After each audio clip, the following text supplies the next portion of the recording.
Examsoft is a new software here at South College to help you administer tests and get rich data about student performance. To get started, you want to use the login that was provided for you, going to the link that was listed. When you get to the login page under Administrators Faculty, you want to type in your email address and the password that was assigned to you and click on Login. From the login screen, you can get started by creating categories. This is the first button here. Before you even get started creating exams, you want to create categories. Categories help you to assign particular questions to a level of difficulty, to particular learning outcomes. It's helpful to create a lot of categories because that gives you more information to pull when you're analyzing data. So you could look at, for example, how students did on a particular learning outcome based on how you categorized a question. I'm going to click on Create Categories. I'm going to create a new category.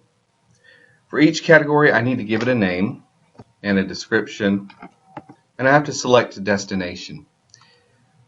You'll notice that categories can live on the root folder under categories themselves, or you can put them under existing categories. The good news is that once you create a category, you can create subcategories for it. So maybe you want to create a category for a particular course, then you could put subcategories under that course for particular exams. In this case, I'm going to just select categories because I want it to show up on the home page, and now I'm going to press Create. You'll notice once you've created your category, you can edit it. There is a pencil beside it, and you can edit the name or the description or its location within the category folder. You can view and share it with colleagues. You can create a subcategory. You can export the questions, or you can delete it. I do want to note that with category types, there's several that you can use that are learning related or functional. So some example of functional categories would be categories by faculty name, or categories by workflow, for example, all essay questions. Or you could use category by an exam name, like exam 2. Under learning related, these can be internal, external, or cognitive. Internally, you may want to look at learning outcomes in your course, or your program, or your school. Externally, you may want to tie categories for question items to accreditation or a professional exam. So let's say your class is preparing students to take an occupational exam. You may want to tie it to a particular competency that the professional exam is asking for. These are all things that you can do with categories. Once you've set up your categories the way you want them to look, go back to the home page, and now I'm going to get started creating questions. When I click on Create Questions, you'll see a list of choices at the top. You can create multiple choice, true, false, essay, or matching questions.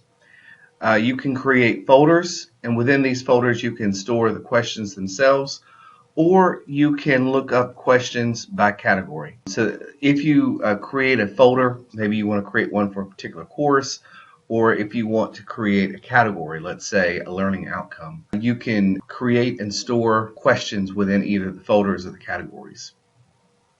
To show you how this works, I'm going to create a question here called Create Multiple Choice.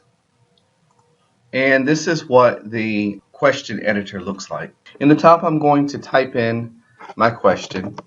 You'll notice you have a complete text editor here. You could change the font size, you can make it bold or italicize it. You can also add list. You can change colors if you want to. These are all options both with the question and the answer choices. So now I'm going to type in my answer choices below. And be sure that you select the correct answer. You'll notice as well there's an option to lock.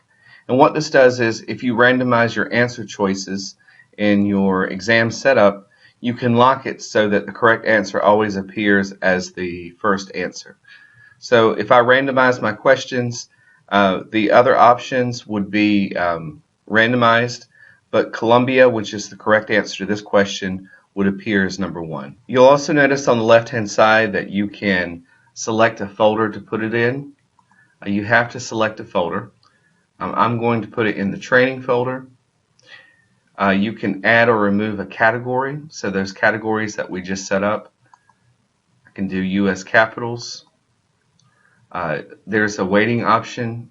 By default, it's set to 1 so that every question that you create in the question bank has equal weight. You can also add partial credit or select all that apply if you have a question that has several right answers. You can drag and drop attachments here. Maybe you want to have students analyze a case study. You could attach the case study here, or maybe you want to have them evaluate an image. Under rationale, this is a note that students will see. So maybe this is something that you want to remind the students. This question will help you with your professional exam. And the internal comments are notes for yourself that students won't be able to see. Once you're happy with the question setup, you want to click on Approve. Successfully created my first question. Now I want to go back to the home page and I want to actually set up the exam itself.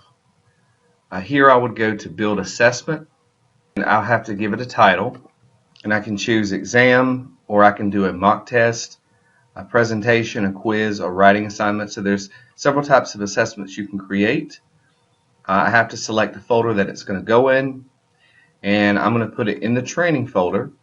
Blueprint helps you when you're adding questions so that you can see how many questions you have by category. Let's say you have a number of learning objectives that are tied to a particular exam. You can make sure that you have questions from each learning objective in your exam. Pre-assessment notices. These are notices that you can send to students of the honor code before they take the test. And you see under scoring, you can change how the exam is scored. You can also enable things like spell check or a calculator. Again, you can attach documents. All right, now I'm going to go and add a question to assessment. So I'm going to select the first one here, and now I've added it to the assessment, and I can press close. And you'll see here you can look under the different folders and under the different categories to see the questions. If I'm satisfied with how this looks, I'm going to press save, and now I have my exam set up. To see what it looks like for students, you can always click on Preview.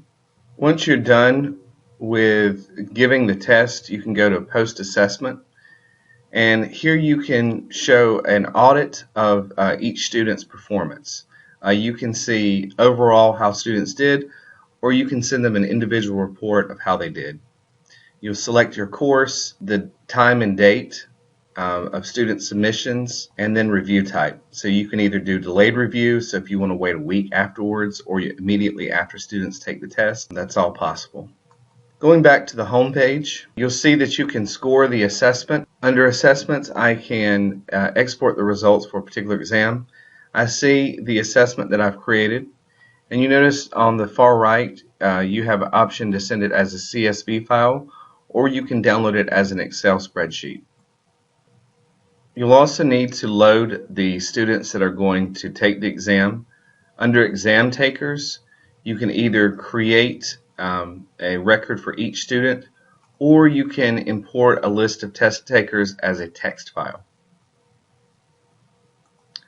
Finally, under reports, you can get really rich data about how students did.